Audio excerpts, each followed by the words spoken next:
Finally বাজার থেকে চলে এসেছি। তা চলো দেখা যাক কী কী এনেছি বাজার থেকে। তা মাছ তো এনেছি, তা আজকে কিছু না বলে যেন আমাকে মাছ আনিছি, শুধু রুই মাছ আনতে বলেছিল। তা আমার মামা তো চিংড়ি মাছও দিয়ে দিয়েছে জোর করে। এখন জানি না তোমাদের দিদিভাই যদি বাড়িতে এসে যদি উল্টোপাল্টা কিছু বলে। তা চলো দেখা যাক কী কী মাছ এনেছি, তোমাদেরকে দেখাই আমি। এখনো তো বাড়িতে আসেনি, এক জায়গায় গেছে, কাজে গেছে, সেখান থেকে আসবে।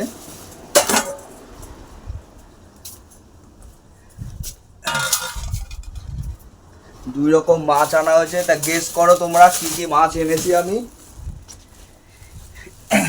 যদি আজকে বকাবকি করে তাহলে তো হয়েছে, বলবে এত মাছ আমি রান্না করব কি করে।